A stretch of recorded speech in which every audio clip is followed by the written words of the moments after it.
tol ng tubular para kapitan, para lagyan po ng bubungan yan. Yung bubong natin guys ito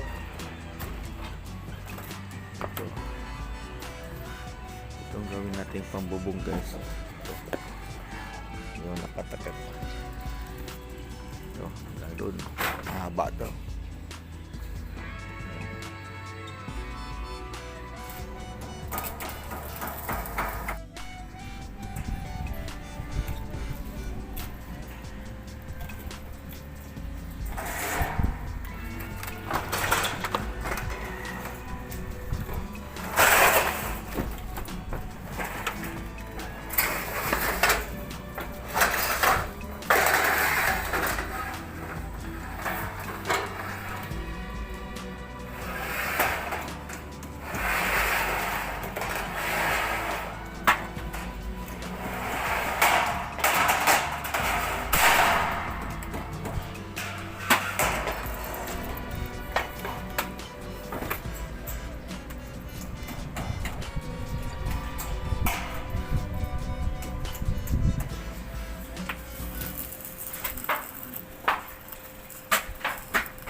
Wet. Diyan, doon yan. Lagi nga. Wet na. Ito pa silalim yan. Yun. Ang guhit niya na. Yan.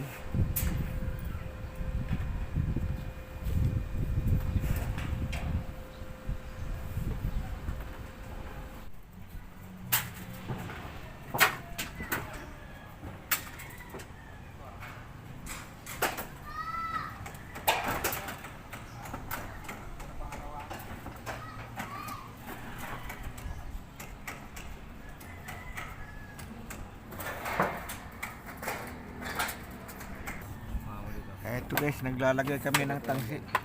Tinatangsian namin para diretso at batuwid ang aming guguhitan. At guguhitan siya.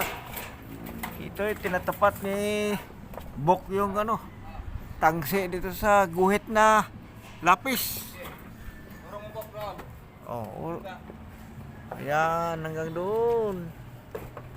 Ito naman, lipat ng kami sa kabila. Basta dyan sa guhit na yan. Okay.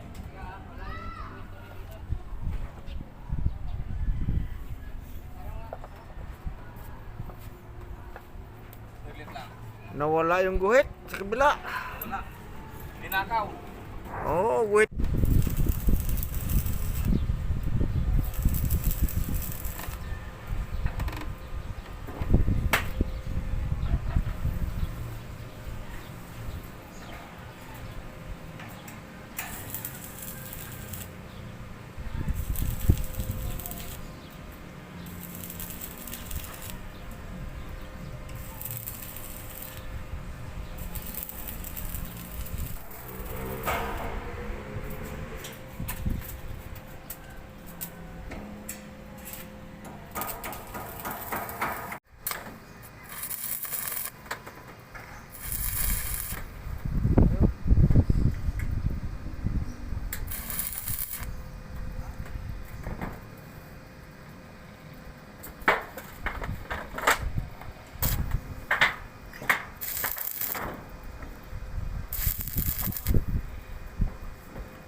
Init.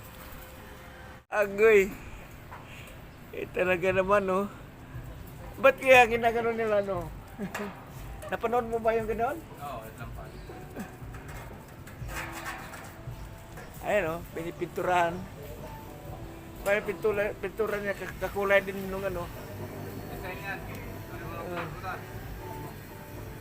Yan. Ganyan na pala yung style niya, no? Pintura, oh. Oh, yan, no? Yan lang, guys. Manood lang kayo hanggang matapos para makakuha kayo ng tips. Ayan, gaya nito, paano ginawa ni Bong? O, tingnan nyo, oh. Oh, may design pa siya ng mga ganun, no? Okay. Kulang pa yung ano. Ito guys, oh, dito napuno na ano na. Nalagyan na natin ng suliras. Tapos dito, iyon na lang, oh. Oo. Mabuti na lang guys, nakisama yung langit na hindi masyadong mainit. Yan, salamat Lord. At patapusin nyo kami. Well, that's